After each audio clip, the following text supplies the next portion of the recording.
Concept of unit number 3। Unit number 3 खत्म करने के बाद यूनिट नंबर 1 का एक पेंडिंग टॉपिक है, वो करेंगे और उसके बाद we will start with unit number 2।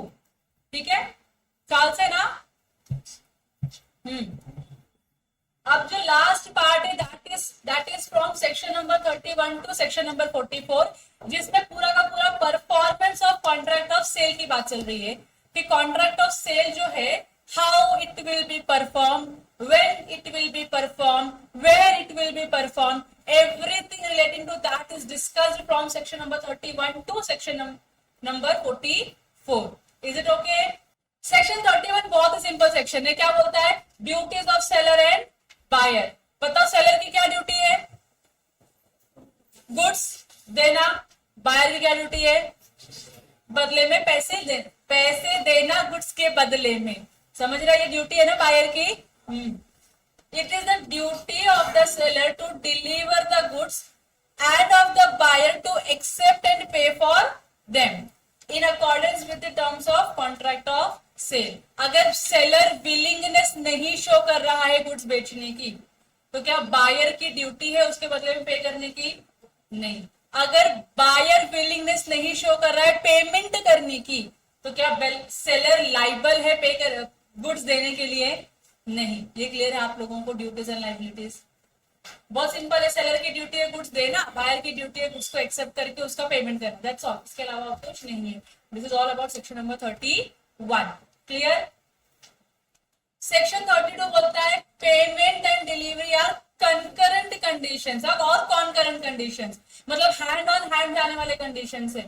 अगर आपने कॉन्ट्रारी में कुछ एग्रीमेंट किया कि डिलीवरी 1 हफ्ते के बाद मिलेगी, पेमेंट आज करना पड़ेगा, तो वो आपको फॉलो करना है। या तो फिर डिलीवरी अभी करो, पेमेंट 1 हफ्ते के बाद मिलेगा। ये सब भी हो सकता है आपको सिनेरियो कैन बी एनीथिंग। लेकिन क्या होना चाहिए?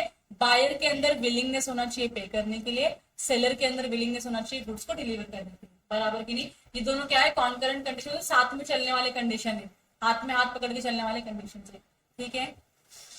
Unless otherwise agreed, delivery of the goods and payment of the price are concurrent conditions. That is to say, seller shall be ready and willing to give possession of the goods. बराबर के लिए seller की duty ही है, तो seller के अंदर क्या होना चाहिए? विलिंगनेस होना चाहिए और वो रेडी होना चाहिए इस गुड्स का पोजेशन देने के लिए। किसको देगा पोजेशन गुड्स का? बायर को देगा। और अदर पेली can be the person. Other पेली मतलब ट्रांसपोर्टर हो गया।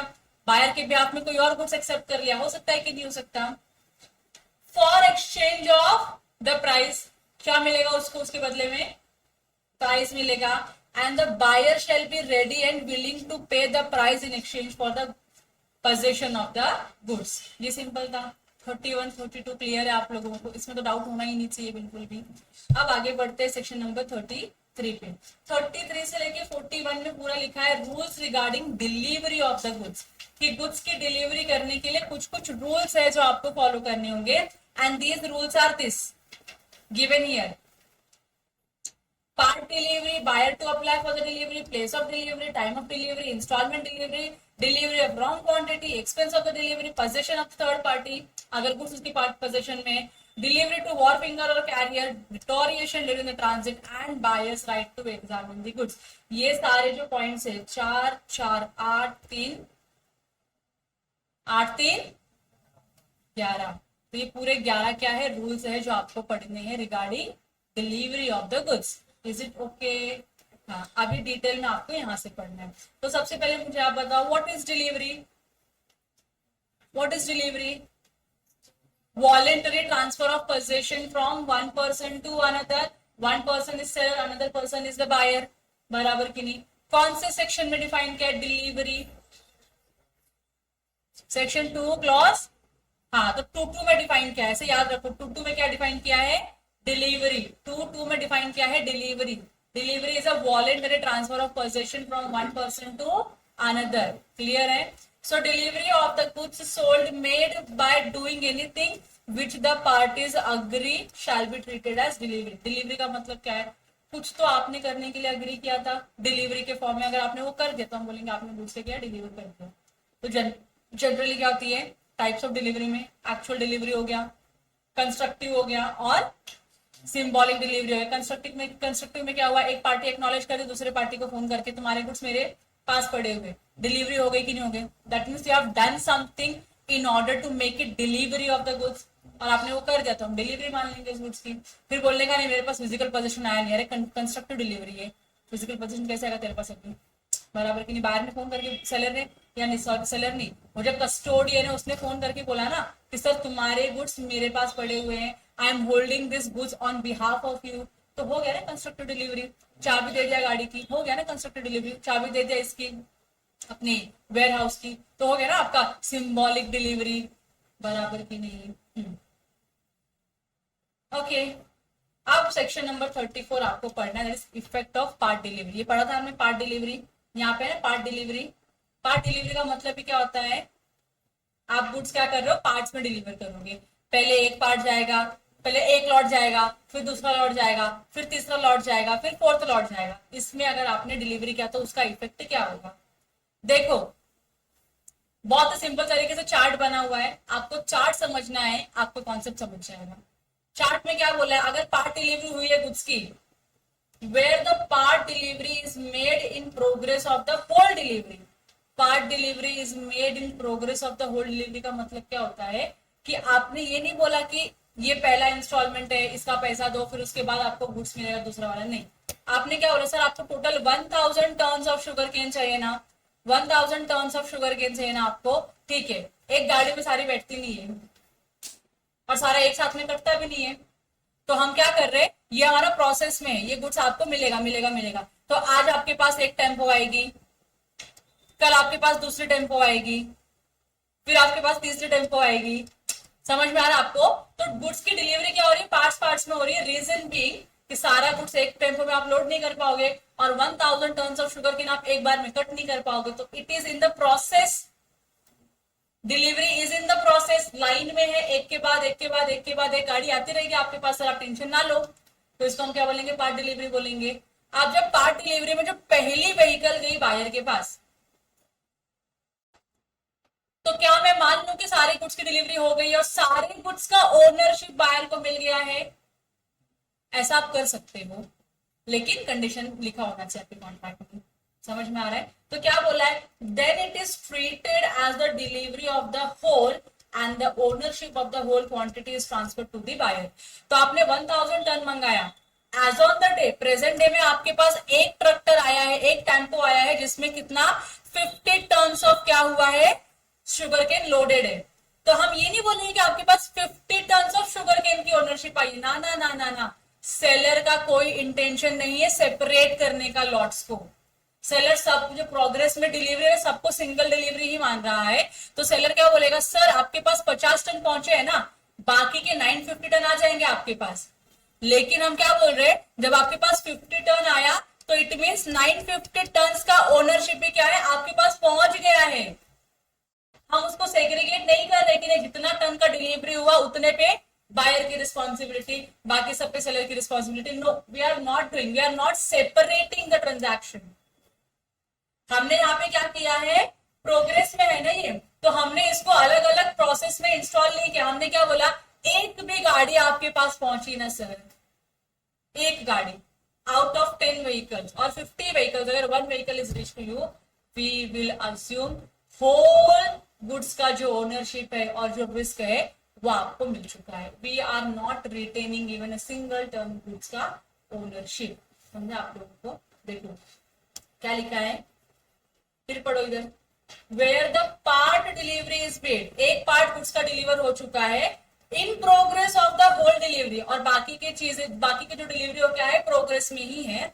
सो then it is treated as a delivery of the whole and the ownership of the whole quantity is transferred to the buyer। ये प्रिज्यूम कर लेंगे कि आपको सारे गुड्स की डिलीवरी हो चुकी है, बाकी के तो प्रोसेस में ही है, तो वी विल प्रिज्यूम कि सारे गुड्स की डिलीवरी आपको हो गई है और सारे ही गुड्स का जो ओनरशिप है वो भी आपको मिल चुका है। अब जब सारे ही गुड्स का ओनरशिप आपको मिल चुका है तो बताओ, ओनरशिप फॉलोज व्हाट,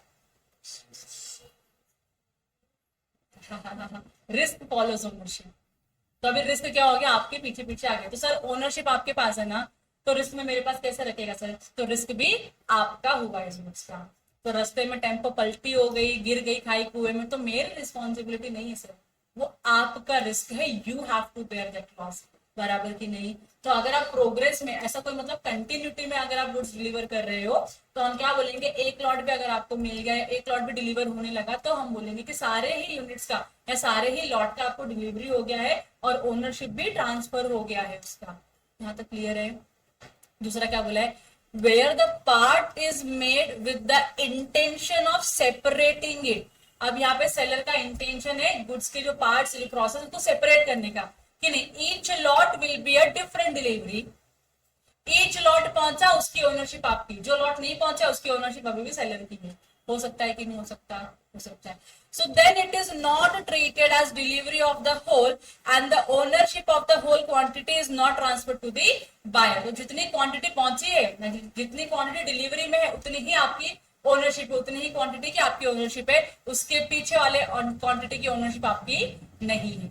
समझ में आ गया आप लोगों को। तो अगर आपका सेपरेट करने का इंटेंशन है डिलीवरी के इसको ब्लॉक्स को, तो जितना आपने इंटेंशन, जितना आपने बेच दिया है गुड, जितना आपने ट्रांसपोर्ट में डाल दिया उतने की ओनरशिप जाएगी, बाकी की ओनरशिप नहीं जाएगी। अगर आपको सेपरेट करने का इंटेंशन नहीं है तो आप क्या करोगे, एक लॉट भी अगर आपने डिलीवर किया, it will be treated as आपने पूरा गुड्स डिलीवर कर दिया है और पूरे गुड्स में एसोसिएटेड जो रिस्क है वो सारी भी क्या हो चुकी है, बायर को ट्रांसफर हो चुकी है। ये क्लियर हो गया आप लोगों को। सेकेंड, सेक्शन नंबर 35 बोलता है buyer to apply for delivery. मतलब अगर बायर चाहता है कि उसके गुड्स उसके प्लेस तक जहां पे उसको चाहिए वहां पे मिल जाए, तो buyer has to make an application to the seller कि भैया आज गुड्स दे दो यहाँ पर, बराबर की नहीं। So apart from any express contract, seller of goods is not bound to deliver them until the buyer applies for the delivery। तो जब तक आप बोलोगे नहीं कि सर डिलीवरी करा दो गुड्स की, तब तक हम गुड्स की डिलीवरी करने के लिए रिस्पॉन्सिबल नहीं है। यहाँ तक क्लियर हो गया। 35 सिंपल है। अब 36, प्लेस ऑफ डिलीवरी क्या होगा। अगर कॉन्ट्रैक्ट में स्पेसिफाइड है तो क्या होगा, वही जो कॉन्ट्रैक्ट में आपके स्पेसिफाइड है। नहीं स्पेसिफाइड है तो जहां पे कॉन्ट्रैक्ट हुआ है वहां पे करना आपको डिलीवरी, बराबर की नहीं। सो देखो सेक्शन 36 सब सेक्शन 1 बोलता है place of delivery of goods. अगर आपके कॉन्ट्रैक्ट में स्पेसिफाइड है तो आप क्या करोगे, goods must be delivered at such place. जो प्लेस है उसी प्लेस पे आपको डिलीवरी करनी है। अगर स्पेसिफाइड नहीं है तो 3 अलग अलग सर्कमस्टांसेस बनते हैं। पहला क्या बोला, अगर सेल है, सेल तो सेल कौन सी प्लेस पे हुआ, गुड्स पे डिलीवर उसी प्लेस पे होगा। तो कभी ऐसा नहीं हो कि आप बुक खरीदने के लिए गए हो, पैसे दिए हो और गुड्स अंकल ने कुरियर करवाया तुम्हारे घर पे, कभी हुआ है ऐसा? नहीं। प्लेस ऑफ सेल जो था, गुड्स की डिलीवरी भी आपको वही मिलती है। अब वहीं से बुक लेते हो, बैग में भरते हो, फिर आ जाते हो क्लासरूम में और घर पे चले जाते हो, बराबर की नहीं। तो उस सिचुएशन में जो आपका प्लेस ऑफ डिलीवरी क्या है, वो आपका प्लेस ऑफ सेल है। जहां पे सेल हुआ वहीं पे डिलीवरी करनी है गुड्स की। तो सेल कहां पर हुआ, तो उस बुक स्टॉल पे हुआ था, तो डिलीवरी भी कहां होगी, उसी बुक स्टॉल पे होगी। सिंपल है ये सिंपल है। दूसरा, अगर अग्रीमेंट टू सेल है तो जहां पे अग्रीमेंट किया वहां पे डिलीवर करना है आपको गुड्स। तो deliver at a place of agreement to sell. जिस प्लेस पे आपने अग्रीमेंट बनाया कि भाई इस प्लेस पे अग्रीमेंट किया है, दैट मीन्स इसी प्लेस पे आपको गुड्स की डिलीवरी मिलेगी। अगर गुड्स एग्जिस्टेंस में ही नहीं है, जब आप कॉन्ट्रैक्ट कर रहे हो तो गुड्स एग्जिस्टेंस में नहीं है, तो जहां पे गुड्स बनता है, मैन्युफैक्चर होता है ना, वो प्लेस क्या माना जाएगा, प्लेस ऑफ डिलीवरी माना जाएगा। तो गुड्स मैन्युफैक्चर कहाँ पे हो रहा है, अगर गुड्स मैन्युफैक्चर हो रहा है हिमाचल प्रदेश में, तो प्लेस ऑफ डिलीवरी क्या होगी, हिमाचल प्रदेश में। समझा आप लोगों को। तो प्लेस ऑफ डिलीवरी सिंपल है, सेल हुआ तो यहाँ पे सेल हुआ, अग्रीमेंट टू सेल में यहाँ पे अग्रीमेंट टू सेल है। और तीसरा, अगर गुड्स मैन्युफैक्चर में है, अभी एग्जिस्टेंस में नहीं है, तो गुड्स की डिलीवरी का प्लेस क्या होगा, जिस प्लेस पे वो गुड्स बन रहा है वो प्लेस क्या माना जाएगा, आपका प्लेस ऑफ डिलीवरी माना जाएगा। अगर आपको वहां पे गुड्स नहीं है तो आपको क्या करना पड़ेगा, सेलर को कॉल करके बोलना पड़ेगा भैया गुड्स की डिलीवरी इधर दे दो। समझा आप लोग को, यहाँ तक क्लियर है। सेक्शन नंबर 36 सब सेक्शन 2 में क्या बोला है, टाइम ऑफ डिलीवरी। टाइम अगर स्पेसिफाइड है कॉन्ट्रैक्ट में तो उसी वक्त करना है, नहीं स्पेसिफाइड है तो रीजनेबल टाइम। रीजनेबल टाइम क्या होता है, depends upon the facts of the cases, बराबर की नहीं। सो अगर टाइम ऑफ डिलीवरी अगर स्पेसिफाइड है कॉन्ट्रैक्ट में तो ये उसी टाइम में परफॉर्म होना चाहिए जो टाइम स्पेसिफाई किया गया है। अगर स्पेसिफाई नहीं किया गया है तो क्या करना पड़ेगा आपको, रीजनेबल टाइम में और बिजनेस आवर्स में क्या करना पड़ेगा, उस गुड्स को डिलीवर करना पड़ेगा। Reasonable time, business hours, during working hours. Working hour भी इंपॉर्टेंट है ना, 9 to 6। आप रात के 10 बजे किसी घर पे पहुंचोगे, बोलोगे आपकी गुड्स की डिलीवरी है, तो दैट पर्सन में रिजेक्ट द गुड्स। सिंपल है कि नहीं है? तो ये आपको ध्यान में रखना है। क्लियर हो गया? छोटा सेक्शन क्लियर है? कोई डाउट? तो अब तक हमने कितने सेक्शन पढ़े? 31 से लेके 36 सबसेक्शन 2 पढ़ा। 31 में क्या बोला है, duties of buyer and seller बोला है, बराबर कि नहीं, कि बायर की ड्यूटी है गुड्स देने की, सेलर की ड्यूटी है, नहीं, बायर की ड्यूटी है पैसे देने की, सेलर की ड्यूटी है गुड्स के डिलीवरी करने की। क्लियर? सेक्शन नंबर 32 क्या बोलता है, payment and delivery concurrent conditions है, मतलब बायर रेडी होना चाहिए पे करने के लिए और सेलर रेडी होना चाहिए गुड्स डिलीवर करने के लिए, हैंड ऑन हैंड जाना चाहिए दोनों चीजें। फिर सेक्शन नंबर 33 पढ़ा हमने। 33 में क्या लिखा है, डिलीवरी क्या होती है, मतलब डिलीवरी कैसे की जाती है, ठीक है, और इसके अलग अलग मोड्स क्या है, बायर से गुड्स, सेलर से गुड्स बायर तक जाने के। फिर सेक्शन 34 में हमने पढ़ा effect of part delivery. Part delivery तो क्या करने का, अगर सेलर का इंटेंशन है गुड्स को सेग्रीगेट करने का, तो एक पार्ट डिलीवर हुआ उसका ओनरशिप गया, जो पार्ट अनडिलीवर्ड है उसका ओनरशिप नहीं जाएगा। अगर सेलर का ऐसा कोई इंटेंशन नहीं है, वो ट्रीट करता है कि एक लॉट डिलीवर हो गया मतलब पूरा का पूरा लॉट आपको डिलीवर हो गया, तो वहां पे क्या हो जाएगा, पूरे ही गुड्स का ownership on the first transfer ही क्या हो जाएगा, ट्रांसफर हो जाएगा। क्लियर है? 35 पढ़ा था, buyer to apply for delivery. Buyer की ड्यूटी है सेलर को फोन करके बोले कि भैया डिलीवरी कर दो गुड्स की। और 36(1) में हमने पढ़ा था place of delivery. Place of delivery अगर कॉन्ट्रैक्ट में स्पेसिफाइड है तो उसी प्लेस पे करना है, स्पेसिफाइड नहीं है तो 3 सिनेरियो, सेल हुआ तो प्लेस ऑफ सेल ही क्या माना जाएगा आपका, प्लेस ऑफ डिलीवरी। अगर अग्रीमेंट टू सेल है तो जहां पे अग्रीमेंट बनाया वो, अगर अग्रीमेंट कर रहे हो और गुड्स एग्जिस्टेंस में नहीं है तो क्या करोगे, जहां पे गुड्स मैन्युफैक्चर होगा या बनेगा वो प्लेस क्या होगा आपका, प्लेस ऑफ डिलीवरी होगा। यहां तक क्लियर था? सेक्शन 36 सबसेक्शन 2 में क्या पड़ा, टाइम फॉर डिलीवरी। कॉन्ट्रैक्ट में स्पेसिफाइड है वो फॉलो करना है, स्पेसिफाइड नहीं है तो रीजनेबल टाइम में करना है, वर्किंग आवर्स में करना है और वर्किंग डेज पे ही करना है। यहां तक क्लियर हो गया आप लोगों को? अब सेक्शन नंबर 36 सबसेक्शन 3 क्या बोलता है, goods in possession of a third party. अगर गुड्स किसी थर्ड पार्टी की पोजेशन में है और सेलर उस गुड्स को बेचता है, तो जब वो थर्ड पार्टी बायर को एक्नॉलेज करेगा कि भैया तेरे गुड्स मेरे पास है, तो क्या गुड्स की ओनरशिप ट्रांसफर हो गई, क्या गुड्स डिलीवर हो गए। कंस्ट्रक्टिव डिलीवरी यही था ना अपना। देखो क्या लिखा है, where the goods at the time of sale are in possession of a third person, there is no delivery unless and until such third person acknowledges to the buyer that he holds the goods on his behalf।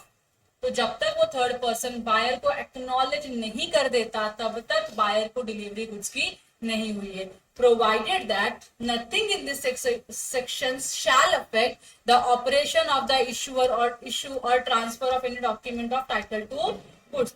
तो जो document of title to goods है वो तो seller से buyer को जाएगा ही जाएगा, उसमें कोई फर्क नहीं पड़ता डिलीवरी हुई है या नहीं हुई है। फिर उसके आगे ऐसा भी तो हो सकता है कि बायर के पास डिलीवरी नहीं आई, थर्ड पर्सन ने एक्नॉलेज नहीं किया, लेकिन टाइटल टू गुड्स आ चुका है और बायर ये गुड्स किसी और को बेच सकता है, बराबर की नहीं, तो क्या सेल वैलिड होगा? यस, वैलिड होगा। क्लियर है?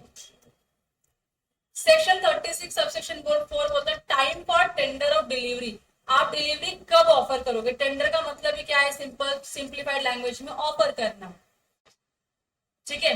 सो डिमांड और टेंडर ऑफ डिलीवरी में be treated as ineffectual unless made at a reasonable hours. तो आपको गुड्स का डिलीवरी का डिमांड कब करना है, रीजनेबल आवर्स में करना है, बिजनेस आवर्स में करना है, बराबर की नहीं। आप ये नहीं बोल सकते कि रात को 12 बजे आओ और मेरे घर पे गुड्स डिलीवर करो। ये डिमांड सही है कि गलत है? गलत है। ये बिजनेस आवर्स नहीं है ना अपना, वर्किंग आवर्स नहीं है, तो you can not demand for this kind of delivery. Clear हो गया? सेक्शन 36 सबसेक्शन 5 बोलता है एक्सपेंसेस फॉर डिलीवरी। बताओ कौन बेयर करना चाहिए डिलीवरी के एक्सपेंसेस को? जनरली सेलर बेयर करना चाहिए, बराबर की नहीं। अगर कॉन्ट्रैक्ट में स्पेसिफाइड है कि buyer will bear the expenses of delivery, तो buyer. So the expenses and the incidental expenses of an incidental to putting the goods into a deliverable state must be borne by the seller in the absence of any contract to the contrary, अगर contrary में buyer agree करता तो buyer को bear करना पड़ेगा, लेकिन अगर कुछ है ही तो जनरली कौन बेयर करना चाहिए एक्सपेंसेस, सारे सेलर बेयर करना चाहिए। क्लियर हो गया section 36(5).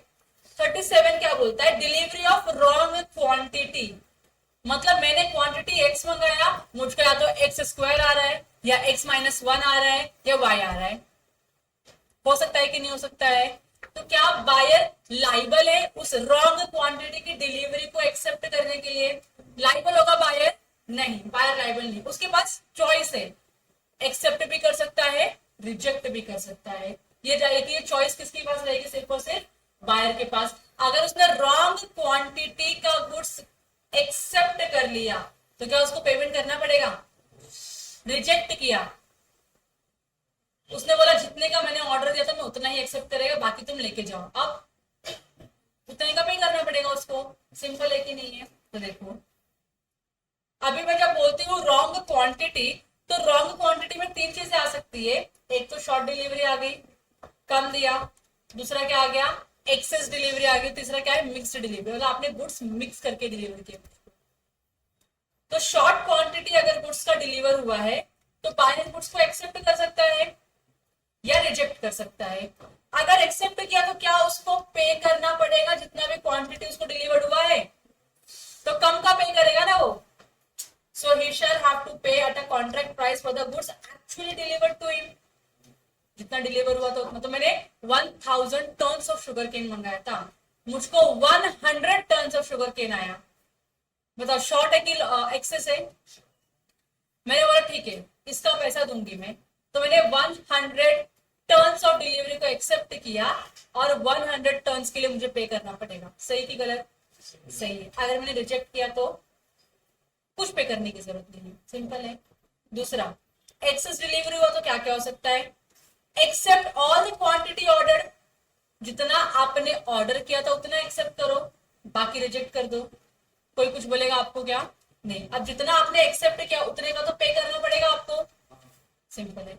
Accept all the goods, आप ये भी कर सकते हो कि रॉन्ग क्वांटिटी, मैंने 1000 टन्स ऑफ शुगर केन मंगाया था, मुझको 1100 टन्स ऑफ शुगर केन आया, तो क्या मैं एक्सेप्ट कर सकती हूँ पूरे गुड्स? अगर मैंने एक्सेप्ट किया तो क्या मुझको पूरे गुड्स का पे करना पड़ेगा? बराबर की नहीं? I have to make the payment for all the goods जितने मैंने एक्सेप्ट किए हैं। तीसरा, रिजेक्ट द गुड्स, हो सकता है कि नहीं? बोले कि चाहिए नहीं मेरे को, 1000 टन्स ऑफ क्वांटिटी मंगाया था, तुमने 1100 दिया है, तो now I am rejecting 100% of the goods. हो सकता है कि नहीं हो सकता? Once the buyer rejects all the goods he is not liable to make any payment to the seller. Clear हो गया? अब यहाँ पे क्या हुआ है, मिक्स्ड डिलीवरी हुई है, मतलब मैंने हाफूस का आम मांगा था, अल्फांसो मांगा था, तुमने मुझको लंगड़ा आम भी उसमें मिक्स करके दिया हुआ है। अल्फांसो अलग होता है, लंगड़ा अलग होता है, तुमने मिक्स करके दिया है, तो या तो मैं मिक्स क्वांटिटी एक्सेप्ट करूंगी और लोअर प्राइस आपको पे कर दूंगी, या तो मैं पूरा रिजेक्ट कर दूंगी। बराबर की नहीं? सो एक्सेप्ट द गुड्स, अगर आप गुड्स एक्सेप्ट करते हो तो उसके लिए आपको पे करना पड़ेगा। बराबर की नहीं? एक्सेप्ट करते हो अगर गुड्स तो आपको क्या करना पड़ेगा? पे करना पड़ेगा। और अगर आप गुड्स रिजेक्ट करते हो तो कोई जरूरत नहीं है आपको पे करने की। अगर आपने गुड्स रिजेक्ट किया तो क्या होगा, if the buyer reject the whole quantity of the contract is not treated as cancel, तो क्या बोल रहे हैं, कॉन्ट्रैक्ट को कैंसल ट्रीट नहीं करते हैं। It is a valid and subsisting contract, the seller still has a right to tender again the contract quantity of goods and the buyer can claim the damages for delay. तो क्या बोल रहे buyer को क्या बोला उन्होंने, directly contract को cancel मत कर, कैंसल मत कर, तो क्या कर, वेट कर और सेलर को बोल जो एक्चुअल क्वांटिटी मैंने मंगाया था, जो मैंने क्या मंगाया था, एक्चुअल क्वांटिटी मंगाया था, वो डिलीवर कर तू, वो क्या कर, डिलीवर कर तू। समझ में आ रहा है आप लोगों को? समझ में आ रहा है? और क्योंकि अब तुझे एक्चुअल क्वांटिटी की डिलीवरी मिलने में टाइम लगेगा, बराबर की नहीं, डिले होगा, डिले से तुझको कोई भी लॉस होता है तो क्या करेगा, डैमेजेस की फॉर्म में क्लेम कर देगा। यहाँ तक क्लियर है? सिंपल है कि नहीं है? एकदम सिंपल है। चार्ट बना दे तो तुमको चार्ट से क्या है ना, ज्यादा अंडरस्टैंडिंग मिलती है कॉन्सेप्ट को समझने के लिए। जहां पे कंफ्यूजन था वहां पे चार्ट बना दिया है। कोई डाउट है किसी को यहाँ तक? तो ये रॉन्ग क्वांटिटी का डिलीवरी कौन से सेक्शन में लिखा हुआ है, section 7. Is it okay till now? Section 38 बात करता है इंस्टॉलमेंट डिलीवरी की। इंस्टॉलमेंट का मतलब क्या होता है? पहले एक इंस्टॉलमेंट देंगे हम आपको गुड्स का, आप उसका पे कर देना, या पे नहीं करने की कॉन्ट्रैक्ट हो सकता है। तो आप एक इंस्टॉलमेंट पे करोगे, फिर दूसरा करोगे, फिर तीसरा करोगे, फिर फोर्थ करोगे, फिर तो अगर आपने कॉन्ट्रैक्ट में बोला है कि गुड्स मुझको इंस्टॉलमेंट में चाहिए, तो सेलर को क्या गुड्स इंस्टॉलमेंट में ही देना पड़ेगा? यस, इंस्टॉलमेंट में डिलीवर करना पड़ेगा। यहाँ तक क्लियर है? अगर सेलर रिफ्यूज करता है तो बायर क्या करेगा? कॉन्ट्रैक्ट कैंसिल कर सकता है कि नहीं? देखो, अनलेस अदरवाइज अग्रीड, मतलब अगर आपने इसे कॉन्ट्रारी में कोई कॉन्ट्रैक्ट किया होगा तो buyer is not bound to accept the delivery in instalment. मतलब अगर बायर ने बोला है कि मुझको पूरी डिलीवरी एक साथ चाहिए और सेलर उसको इंस्टॉलमेंट में डिलीवरी दे रहे थे, क्या बायर लाइबल है उसको एक्सेप्ट करने के लिए? मुझको 100 टन्स ऑफ गुड्स एक साथ में चाहिए था। क्यों चाहिए था 100 टन्स ऑफ गुड्स? की मेरी शादी थी, मुझे शादी में खाना बनवाना था इनफैक्ट, तो इतने सारे बाराती आने वाले थे। मैंने बोला कि मुझे 100 टन्स ऑफ राइस आप एक साथ डिलीवर करोगे। अब जो मेरा सेलर है वो मेरे को बोलता, सर मैडम 50 टन्स अभी ले लो, 50 टन्स अगले महीने ले लेना। अरे क्या शादी 2 साल तक चलेगी क्या मेरी? अगले महीने ले लो, अगले महीने ले लो, ऐसा नहीं है ना। मैंने क्या बोला? मुझे 1 शॉट में डिलीवरी चाहिए, और अगर उसने इंस्टॉलमेंट में डिलीवरी दिया, क्या मेरे पास राइट है गुड्स की डिलीवरी को रिजेक्ट करने का? Do I have a right? Yes. So buyer is not bound to accept the delivery. The rights and the liabilities in case of delivery by installment and payment thereupon may be determined the parties of the contract. Installment की delivery की जो भी rights रहेंगे वो सब कौन determine करेगा? Party, मतलब पार्टीज के ऊपर ही कि आपको क्या करना है क्या नहीं करना है। तो इसका एग्जांपल बहुत सही दिया एग्जांपल मॉड्यूल में।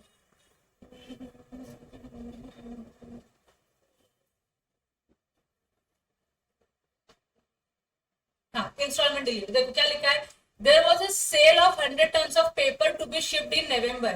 उन्होंने क्या बोला? आप 100 टन्स ऑफ पेपर क्या करोगे? शिप करोगे नवंबर में, मतलब मुझे आ जानी चाहिए डिलीवरी पूरे कितने टन्स की? 100 टन्स ऑफ पेपर की। The seller shipped only 80 tons in November and 20 tons in December. मतलब ओरिजिनल बात क्या हुआ था इनका? पूरा 100 टन्स नवंबर में आना चाहिए। सेलर क्या किया? अपना दिमाग लगाया, 80 टन्स अभी दे रहा है, और जो बचे हुए 20 टन है वो कब दे रहा है? दिसंबर में दे रहा है। तो क्या बायर एंटाइटल है कॉन्ट्रैक्ट को रिजेक्ट करने के लिए? बराबर ना? नेक्स्ट है section 39(1), delivery to carrier. Transporter को आपने क्या किया? गुड्स की डिलीवरी कर दी। So subject to the terms of the contract, delivery of the goods to carrier for transmission is a prima facie deemed to be delivery to the buyer. Simple है, हमने बहुत बार पढ़ा है कि अगर हमने ट्रांसपोर्टर को गुड्स दे दिया तो it will be treated as a goods has been delivered to the buyer, अगर सेलर ने राइट ऑफ डिस्पोजल रिजर्व नहीं किया है तो। बराबर कि नहीं? तो ये section, delivery to carrier will be treated as a delivery is given to the buyer.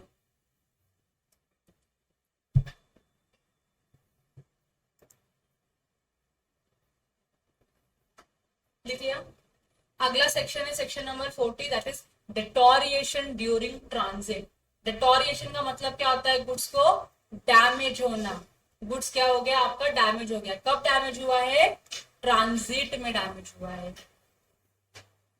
मतलब वो कैरियर वाले अंकल को दिया था, अंकल को बोला अंकल आप गुड्स लोड कर लो अपने व्हीकल में, तो अंकल ने अपने जो गुड्स है उसको अपने व्हीकल में लोड कर दिया, और अंकल गाना बजाना चालू कर दिए, ओ मैं निकला गड्डी लेके, आगे क्या है? रस्ते पे एक सड़क पे एक मोड़ आया, मैं उत्ते गड्डी छोड़ आया, है ना? ये गाना सुना आप लोगों ने? बहुत ही बेकार गाया मैंने, लेकिन ठीक है, आप लोग इतना भी बेकार एक्सप्रेशन मत दो कि मैंने इतना बेकार भी नहीं गाया है। तो ये जो सन्नी भैया थे, सन्नी भैया, ठीक है, दीदी नहीं, सन्नी भैया ने क्या किया? अपने टेम्पो में और अपने व्हीकल में मेरे गुड्स लोड किए, और सन्नी भैया मस्त में गाना बजा के, पंजाबी तो है ही, गाना बजाते बजाते निकल चुके थे, और रास्ते में एक मोड़ आया, मोड़ पे वो गड्डी छोड़ा, मतलब हो गई गाड़ी उल्टी। अब गाड़ी उल्टी होने की वजह से जो मेरे गुड्स थे वो क्या हो चुके हैं? डैमेज हो चुके हैं। ट्रांजिट में गुड्स क्या हुआ है? डैमेज हुआ है, बताओ इस डैमेज्ड गुड्स का रिस्क किसके ऊपर आएगा, सेलर की बायर, प्राइमा फेसी बायर के ऊपर। लेकिन मुझे तो बायर की गलती है इसमें, तो गड्डी चलाने वाले सनी भाई की गलती हुई थी, उनकी वजह से क्या हुआ था, गड्डी उल्टी हो गई ना, तो क्या वो रिस्पॉन्सिबल है बायर को कॉम्पेंसेशन देने के लिए। So where the goods are delivered at a distance place, liability for deterioration necessarily incidental to the course of transit will fall on the buyer. तो liability prima facie buyer के ऊपर होगा। Though the seller agrees to deliver at his own risk, seller तो बोलेगा ना कि मेरे risk पे मैं आपको गुड्स डिलीवर करता हूं, लेकिन प्राइमा फेसी रिस्क किसके ऊपर जाएगा, बायर के ऊपर जाएगा। फिर बाद में बायर और सेलर समझे उनके बीच में कॉन्ट्रैक्ट किए हुए कि भैया देख 1 लाख रुपए का गुड्स मेरा डैमेज हो चुका है, अब 1 लाख रुपया तूने बोला ना तेरे रिस्क पे जाएगा, तो तू मुझको क्या करेगा, कॉम्पेंसेशन देगा तुम्हें, बराबर कि नहीं, हो सकता है कि नहीं, हो सकता है कि नहीं हो सकता, हो सकता। लेकिन प्राइमा फेसी कौन रिस्पॉन्सिबल है, बायर रिस्पॉन्सिबल है। भले सेलर बोलता है मैं अपने रिस्क पे डिलीवर करता हूँ, लेकिन प्राइमा फेसी रिस्पॉन्सिबिलिटी बायर की है।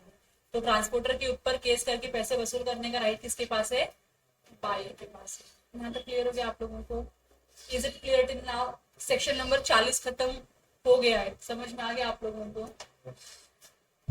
सेक्शन नंबर 41, लास्ट के 3 सेक्शन बाकी है। 41 क्या बोलता है, बायर्स राइट टू एग्जाम, नहीं है भरोसा, कैसे कैसे स्टूडेंट हो तुम लोग, फटाक से पन्ना पलटी करने लगे, कितने पेज बाकी देख लेते हैं। बायर का राइट क्या है, गुड्स को एग्जामिन करने का है। तो मैंने बोला मुझको अल्फांसो चाहिए, मुझको क्या चाहिए, अल्फांसो मैंगो चाहिए, तो आपने मुझको अल्फांसो ही डिलीवर किया है या नहीं, ये देखने का राइट है कि नहीं मेरे पास। तो मैं पेटी खोल के देखूंगी ना कि पेटी के अंदर कौन सा मैंगो दिया आपने, मैंने अल्फांसो मांगा, आपने लंगड़ा देके रखा उसके अंदर, तो मैं गुड्स एक्सेप्ट करने के लिए, अरे it's a type of mango, मुझे नहीं पता उसको इंग्लिश में क्या बोलते हैं, हमारे हिंदी में हमारे यूपी में उसको लंगड़ा आम बोलते हैं, तो मैं वही यूज कर रही हूँ। जो भी है, listen to it, listen to it, listen to it, type of mango है ना, समझो। तो क्या जब सेलर पेटी पैक करेगा तो बायर के पास राइट है गुड्स को एग्जामिन करने का, क्या बायर सारे पेटी एग्जामिन कर सकता है। अगर मैंने 1 या 2 पेटी मंगाया तो मैं सब खोल के देख लूंगी, हाँ भाई आम सही जो मंगाया भी। अगर मैंने 100 पेटी मंगाई होगी, तो पेटी मतलब बॉक्स मंगाया होगा, तो 500 मंगाया है, तो 1000 मंगाया, तो बताओ क्या can I check every boxes, सब पॉसिबल है चेक करना, नहीं पॉसिबल है। तो कम से कम रीजनेबल नंबर ऑफ बॉक्सेस तो मैं चेक कर लूं, सैंपलिंग बेसिस पे चेकिंग कर लूं मैं।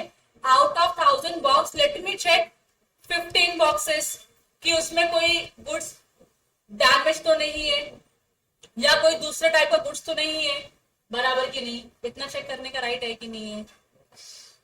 Where the goods are delivered to the buyer who has not previously examined them is entitled to a reasonable opportunity of examining them in order to ascertain whether they are in conformity with the contract, बराबर की नहीं, उसके पास एक reasonable opportunity होनी चाहिए कि goods को open करके एग्जामिन करे कि जो मैंने मंगाया था और जो मुझको मिल रहा है वो मैच हो रहा है या मैच नहीं हो रहा है।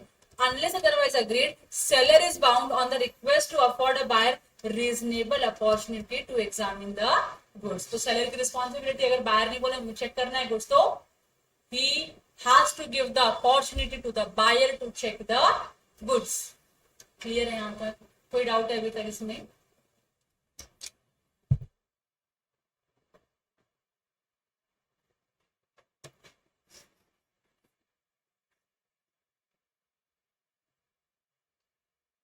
चलो मैंने आपको ये सेक्शन पढ़ाया, इसमें कोई डाउट आपको नहीं है, राइट टू एग्जामिन है।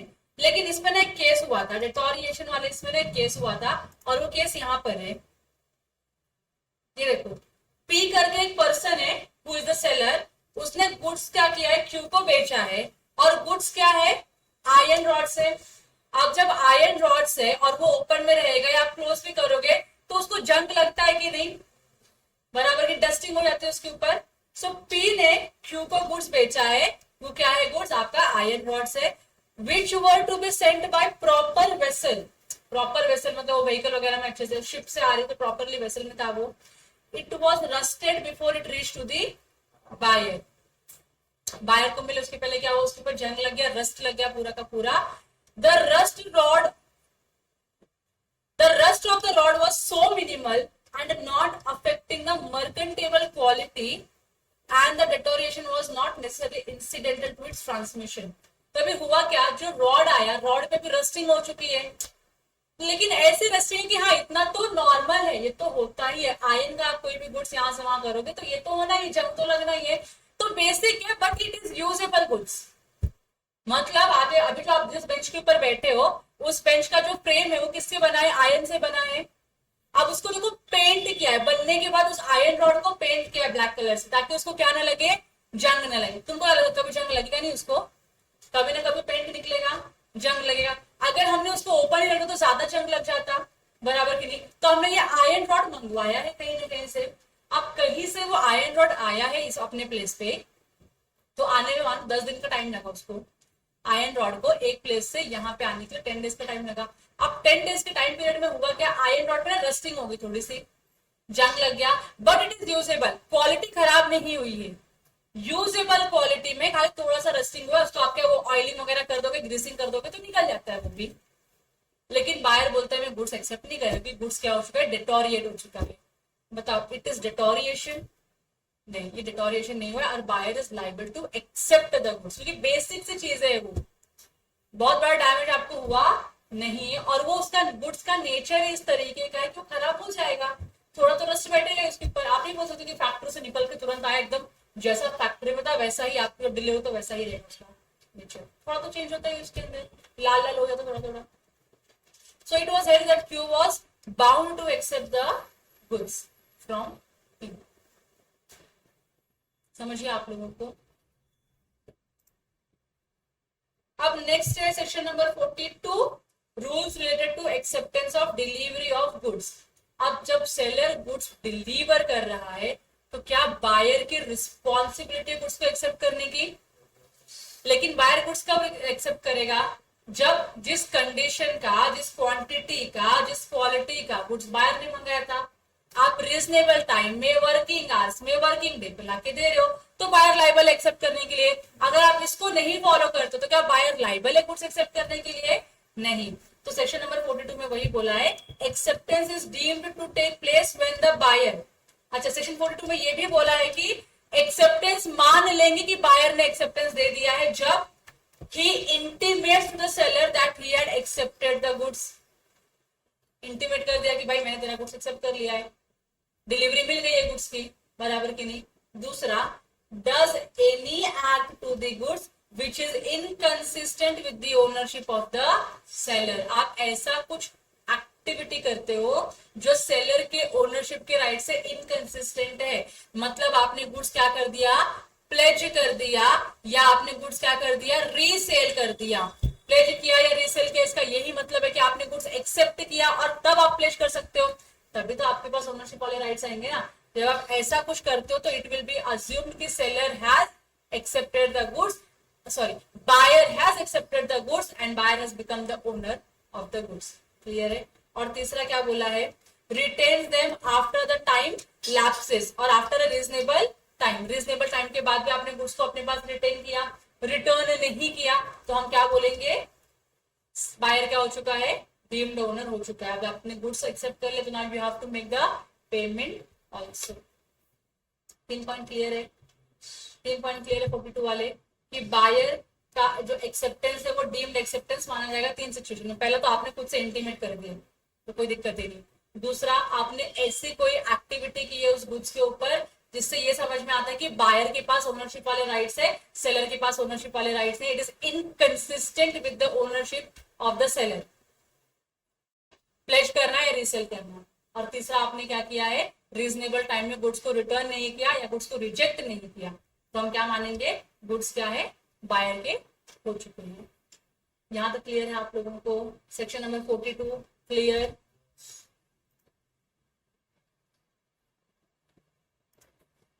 नेक्स्ट है section number 43, buyer not bound to return rejected goods.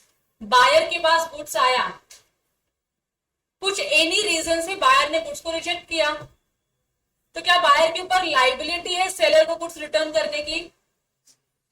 मतलब मैंने अमेज़न से गुड्स मंगाया, गुड जो मेरी एक्सपेक्टेड क्वालिटी थी उससे मैच नहीं किया। अब गुड्स मैच नहीं किया तो क्या मैं सेलर के अमेज़न की दुकान पे जाऊंगी उसको रिटर्न करने के लिए? अमेज़न तेरा गुड्स अच्छा नहीं लगा, ऐसा करूंगी मैं? नहीं, मैं क्या करूंगी, ऑर्डर प्लेस कर दूंगी रिटर्न वाला कि भाई ये रिटर्न का ऑर्डर है, आप ले लो अपना गुड्स रिटर्न। मैं मेरे घर के पास रखती हूँ, सेलर कभी भी आ सकता है, सेलर का ऑथोराइज पर्सन कभी भी आ सकता है, उस गुड्स को उठाएगा और चला जाएगा लेके। तो मेरी रिस्पॉन्सिबिलिटी नहीं गुड्स को सेलर तक पहुंचानी, मेरी रिस्पॉन्सिबिलिटी खाली सेलर को इंटीमेट करना कि मैंने ये गुड्स रिजेक्ट कर दिया है, रिजेक्ट कर दिया। अब आपकी रिस्पॉन्सिबिलिटी आके इसको लेके जाओ। क्लियर है यहां तक?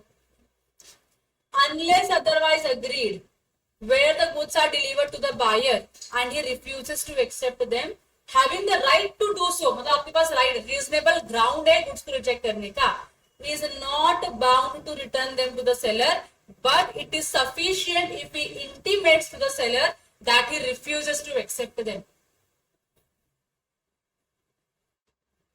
क्लियर है ये? खाली आपने इंटीमेट करना है सेलर को कि सेलर ये गुड्स मैं नहीं रखूंगा, मैंने रिफ्यूज कर दिया है, मैंने रिजेक्ट कर दिया है। अब सेलर की रिस्पॉन्सिबिलिटी है, वो अपना बंदा भेजेगा या खुद आएगा, तुम्हारे प्रीमाइसेस से गुड्स लेगा और लेके चला जाएगा। आप जाके डिलीवरी नहीं करोगे उसके सेलर के प्रीमाइसेस पे, सेलर का पर्सन आएगा या सेलर आएगा गुड्स लेके जाएगा, आपकी रिस्पॉन्सिबिलिटी नहीं। तो आपकी रिस्पॉन्सिबिलिटी इतनी ही है कि उसको इंटीमेट कर दो, बराबर की नहीं। और गुड्स जब तक वो रिटर्न लेके नहीं जाता तब तक सेफ कस्टडी में रखना भी तो आपकी जिम्मेदारी है। आप घर के बाहर जैसे बारिश में उसको छोड़ नहीं सकते हो कि बारिश में गुड्स भीग जाए और गुड्स खराब हो जाए, तो मैं बोलूंगा तेरी रिस्पॉन्सिबिलिटी है। But as a bailee of the goods it is your duty to keep the goods in the safe custody, बराबर की नहीं। और अगर आपकी कस्टडी में गुड्स को कुछ भी डैमेज हुआ तो कौन रिस्पॉन्सिबल? बायर की सेलर? बायर कि आपकी कस्टडी में था, आप लोगों ने रीजनेबल स्टेप्स नहीं लिए गुड्स को प्रोटेक्ट करने के लिए, सेलर आपसे कॉम्पेंसेशन ले सकता है। समझ में आ गया यहाँ तक? तो डिफॉल्टिंग पार्टी कौन सी थी? बायर थी, तो बायर को रिटर्न करना पड़ेगा और डैमेजेस भी देनी पड़ेंगे। यहाँ तक क्लियर हो गया? लास्ट सेक्शन है liability of a buyer for neglecting or refusing delivery of the goods. अगर आपके पास राइटफुल राइट नहीं है इस गुड्स को रिटर्न करने का, फिर भी आप गुड्स को एक्सेप्ट नहीं करते और गुड्स को रिजेक्ट करते हो, उसकी वजह से अगर सेलर को कोई लॉस या डैमेज हुआ रहेगा तो क्या बायर की लाइबिलिटी इंडेमनिफाई करने के सेलर को? बायर की लाइबिलिटी होगी सेलर को इंडेमनिफाई करने की, मतलब कॉम्पेंसेट करने की। यस, सेक्शन 44 वही बोलता है when the seller is ready and willing to deliver the goods and request the buyer to take the delivery. Seller अपने प्लेस पे सही है, लेकिन बायर को जब बोला गुड्स की डिलीवरी लो, तो बायर क्या करता है? रीजनेबल टाइम में गुड्स की डिलीवरी लेता नहीं है। After such request takes the delivery, he is liable to the seller for any loss occasioned by his neglect or refusal to take the delivery and also for the reasonable charges for the care and custody of the goods। यहाँ तक clear हो गया? तो seller ने अपने पास वो goods रखा था क्योंकि आप रिफ्यूज करो लेने के लिए, तो सेलर के पास गुड्स था, तो ध्यान रखने के लिए अगर उसको कुछ एक्सपेंस इनकर किया रहेगा तो वो भी सेलर आपसे रिकवर करेगा। और उसके साथ साथ जो उसको लॉस हुआ रहेगा, डैमेज है, क्योंकि आपने डीले किया गुड्स को एक्सेप्ट करने में, उसकी वजह से सेलर को कुछ लॉस हुआ रहेगा, तो सेलर क्या करेगा? वो लॉस आपसे रिकवर करके देगा। यहाँ पे क्लियर हो गया? तो सेक्शन नंबर 44 के साथ हमारा unit number 3 of chapter number 3 होता है समाप्त। मैंने पूरा आपको पढ़ा दिया। अब इसमें आपको कोई डाउट है क्या? Any doubt? नहीं। अब हम पढ़ेंगे unit number 2 after a break of 15 minutes. आप 15 मिनट्स रेस्ट कर लो, रिवाइज कर लो, डाउट्स होंगे तो क्वेरी नोट डाउन कर लो, मैं आने के बाद क्वेरी पूछ लो अपनी। यहाँ तक ठीक है? Thank you.